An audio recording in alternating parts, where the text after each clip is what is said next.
olha quantos fios desencapados por aí, olha quanto rastro vocês deixaram. A coisa vai feder e vai feder muito. Elon Musk diz que Deep State dos Estados Unidos financiou a eleição de Lula contra Bolsonaro. Malu Gaspar no Lobo.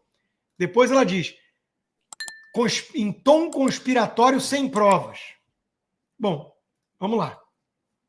Ele ainda não mostrou prova robusta. Indícios, sim. E não é um tom conspiratório. O Biden mandou Pentágono, diretor da CIA, mandar recadinho para Bolsonaro, para militar.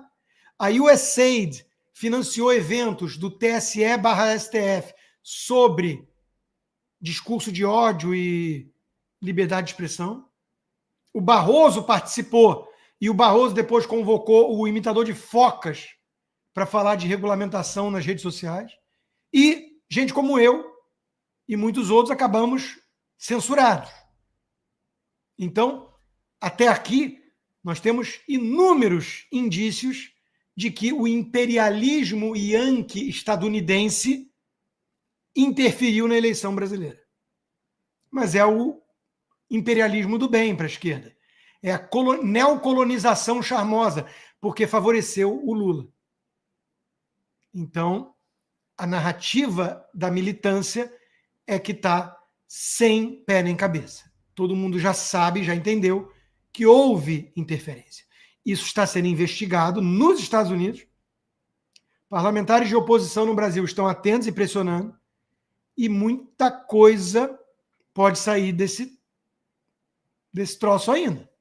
Aí vem a Fernanda Torres, que está em evidência porque ganhou o prêmio, foi indicada a Oscar e o escambau.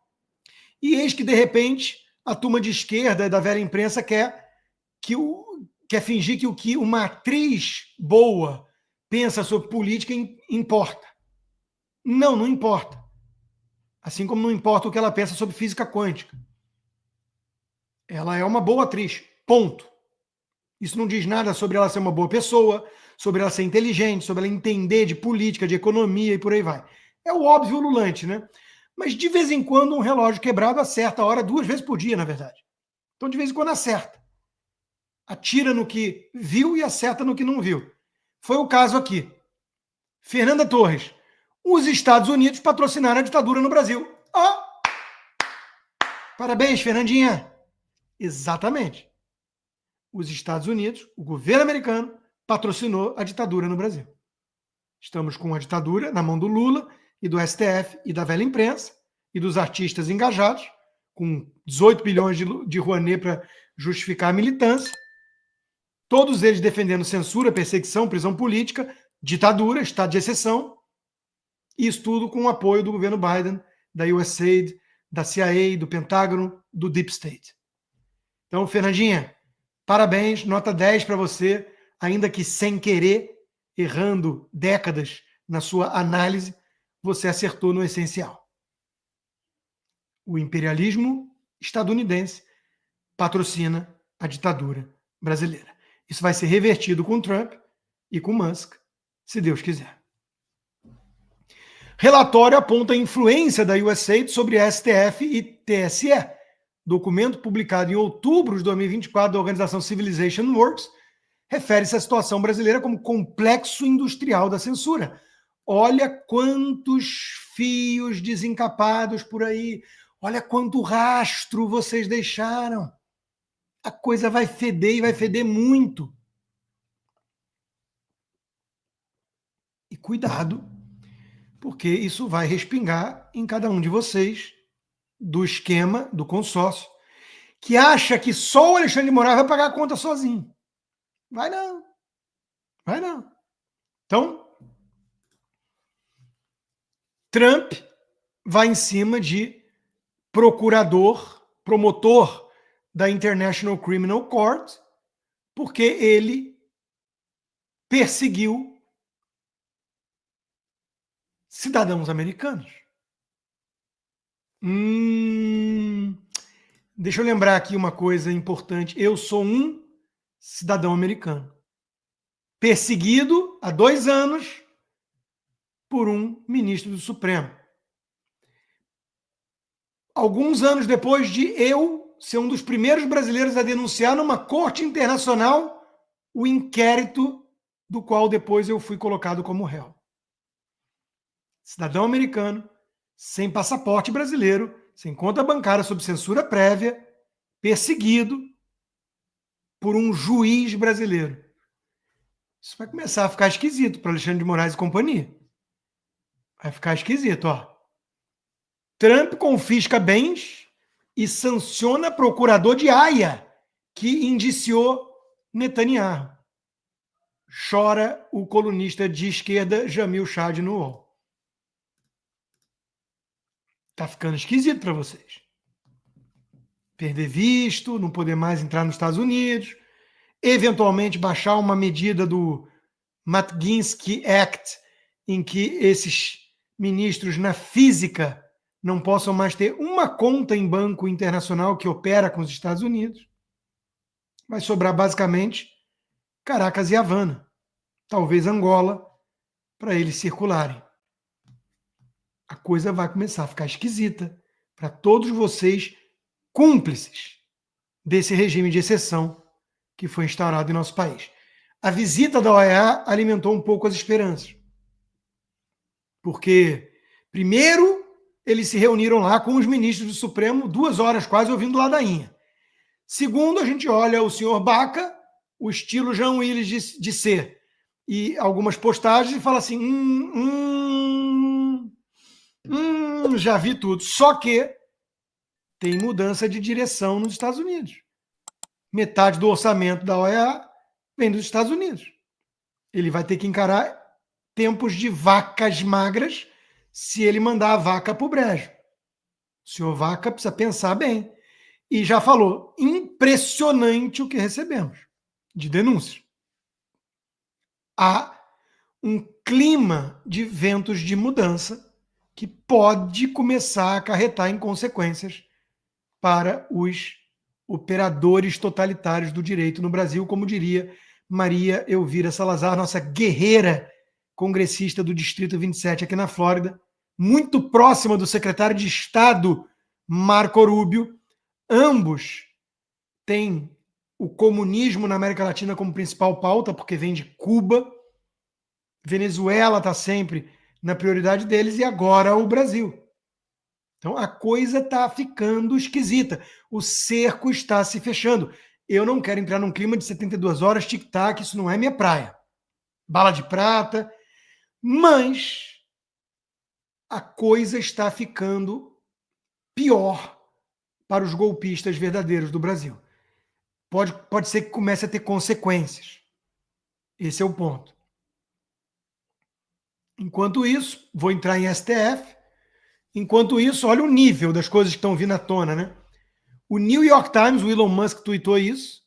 O New York Times dizendo que Nova York se mexe para autorizar 800 mil não cidadãos votarem em eleições locais. Ou seja, como disse o Elon Musk, a esquerda democrata está querendo importar eleitores, chantageá-los, comprá-los com esmolas e a própria permanência no país. Não vai rolar. Então, eles estão tentando destruir a América, mas eles sofreram uma derrota acachapante. E, claro, eles dizem que Trump ganhou de forma justa, impressionante, mas não pode ser um deus imperador. Novo governo testa limites da democracia e da Constituição. Não, vocês são muito bobinhos. É uma guerra declarada à burocracia, ao deep state. A Constituição vai muito bem, obrigado. Ela não estava bem durante o governo, durante o governo Biden, sendo instrumentalizada a justiça para perseguir adversários, dando perdão para criminosos durante a pandemia e para familiares. A turma que diz que o Elon Musk não foi eleito é a mesma turma que endeusava Fauci, Bill Gates, o Mark Zuckerberg pré-jiu-jitsu, o Karl Kraus, o Jorge Soros e seu filhinho Alex. Ou seja, são uns hipócritas. Nós votamos no Trump, fizemos T, sabendo que o Elon Musk estava do lado dele e que ia tocar o processo de desburocratização. Nós votamos para isso mesmo. A democracia vai bem, aliás, fortalecida, porque é o povo escolhendo as políticas públicas, não mais uma casta de tecnocratas não eleitos. E é isso que está apavorando a esquerda. Eles achavam que tinham criado o moto perpétuo de poder, de permanência no poder. Só que isso tudo está sendo implodido pelo governo Trump, que está muito mais esperto, atento, arisco, agressivo, indicou 1000 cargos logo no começo, os democratas focando muito na sabatina dos altos escalões, e, by the way, estão todos sendo aprovados, até a Tulsi Gabbard e o RFK, o Robert Kennedy Jr., mas ele botou em outros cargos que não precisavam de sabatina e aprovação 1000 pessoas alinhadas que estão fazendo uma revolução de baixo para cima. E isso está desesperando a esquerda. E alimentando a esperança de quem defende a liberdade. É o caso do CEO do Rumble, que está operacional no Brasil de novo, dando todo o crédito a Trump por isso. A decisão do Brasil de revogar a censura ao Rumble é prova de que o mundo está mudando. O presidente Trump está tornando o mundo grande novamente. Obrigado, Trump. As coisas vão acontecer. Eu falei da OEA no Brasil.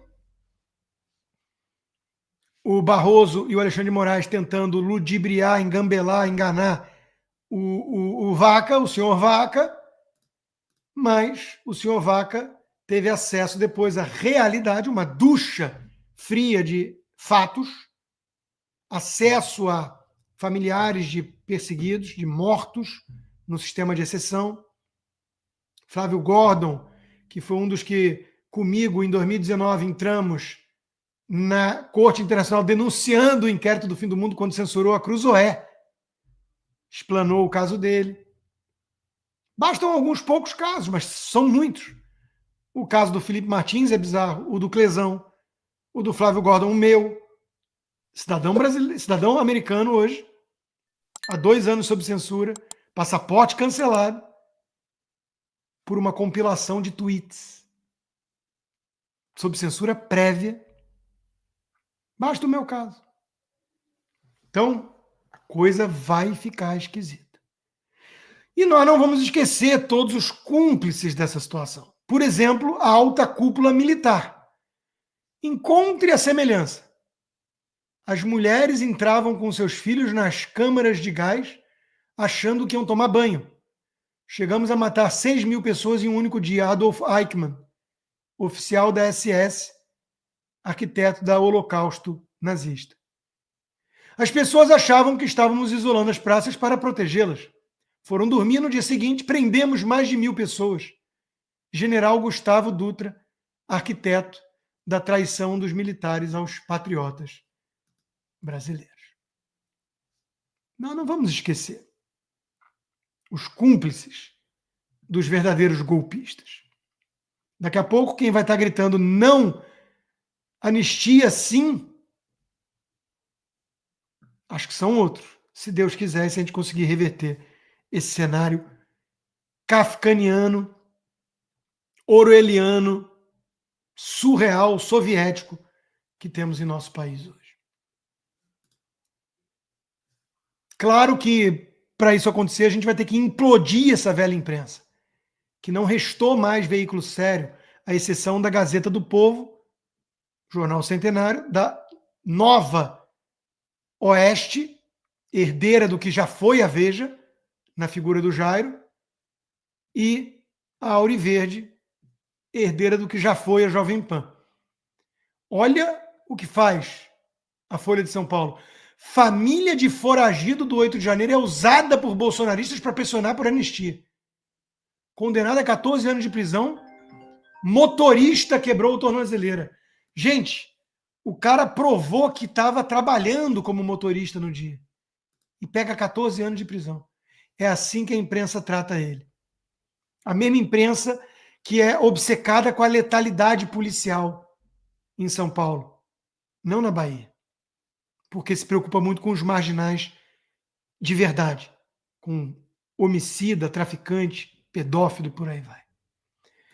Enquanto isso, não há recuo de Alexandre de Moraes. Tirano não fica bonzinho da noite para o dia. Alexandre de Moraes segue sendo o mesmo psicopata frio, insensível, cruel, maligno de antes. E negou, portanto, indulto a Daniel Silveira, rejeitando o livramento da condicional.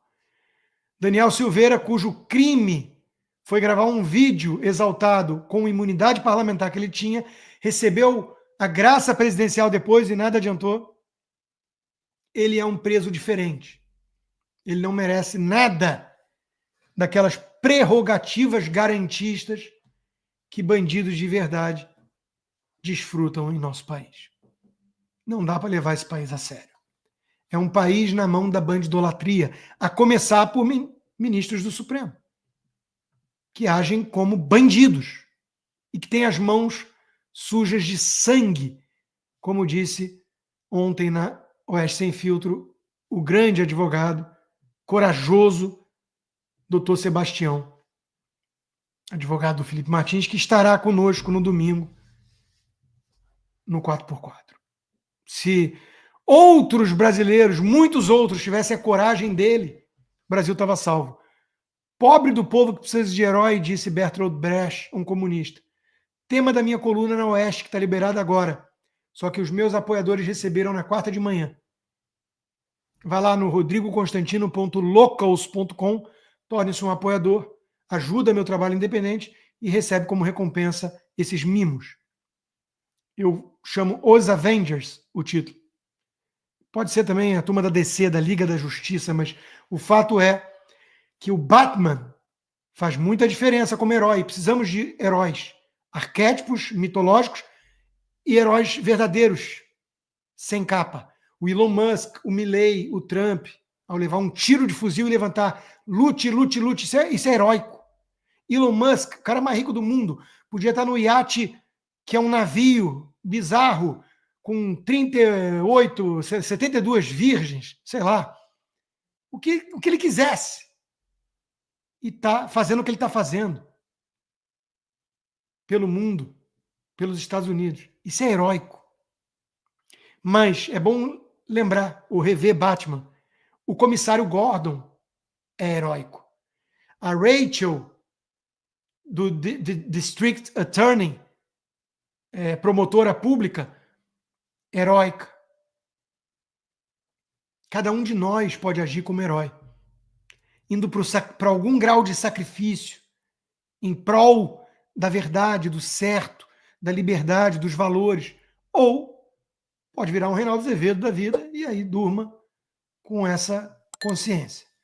O que eu sei é que se você escuta um relato da Débora e não se sensibiliza, não se emociona, talvez você já tenha morrido por dentro. Polícia Federal bateu na minha porta, em Paulínia, São Paulo, e me levou algemada na frente do meu marido, Bento, e dos meus 2 filhos, o Caio, de 10 anos, e o Rafael, de 7. Isso foi em março do ano passado. Eu fui para uma prisão, em Rio Claro, mas aí com a popularização da minha história, eu fui transferida para um presídio que fica a 225 quilômetros da minha casa. Eu estou numa cela, junto com presas comuns, na penitenciária feminina Santa Maria Eufrásia Pelletier, em Tremembé, São Paulo. Meu crime é ter pichado com gloss uma estátua em frente ao Superior Tribunal Federal no dia 8 de janeiro de 2023. Eu me chamo Débora Rodrigues, tenho 38 anos e sou cabeleireira. Sou cristã, frequento a Igreja Adventista do Sétimo Dia e jamais me imaginei numa situação como essa. Naquele dia, em Brasília, eu estava em um restaurante e quando eu vi na televisão a manifestação da Praça dos Três Poderes, eu decidi ir para lá. Mas eu não entrei em nenhum prédio. Eu fiquei em um local onde tinham muitas pessoas e policiamento. As pessoas corriam de um lado para o outro em função das bombas jogadas dos helicópteros. Um sujeito, então, me chamou para escrever Perdeu Mané na estátua, em frente ao STF. E eu pintei.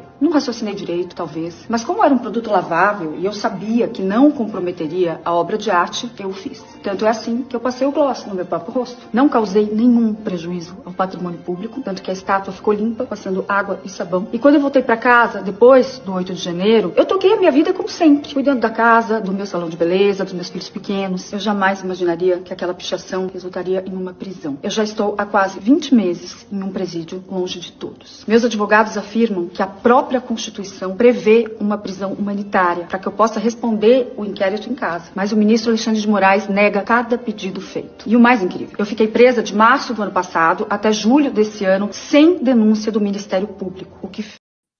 E ela continua, e tudo é absurdo demais. Tudo é bizarro demais. Só que eles, do consórcio golpista, velha imprensa, governo federal lulista e STF lulista, eles querem que a gente acredite que houve uma tentativa terrível de golpe no nosso país.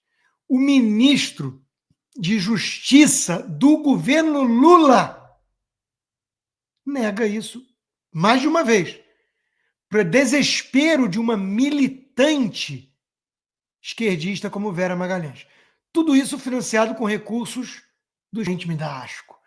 E os bagrinhos foram lá derrubar o governo com Bíblia, jogar uma Bíblia na cara do Lula. Militante patética. Enquanto isso, Gilmar Mendes, que é muito respeitado pela Vera Magalhães, né? Se militar quer ser candidato, deixa a farda. Alguém poderia dizer, se ministro do Supremo quer palpitar sobre tudo, governar sem voto, que deixe a toga, ministro. E, por fim, Polícia Federal, de vez em quando, resolve trabalhar, indicia 3 desembargadores, 2 juízes e 7 advogados do Maranhão por venda de sentença. Esse é o sistema judiciário brasileiro.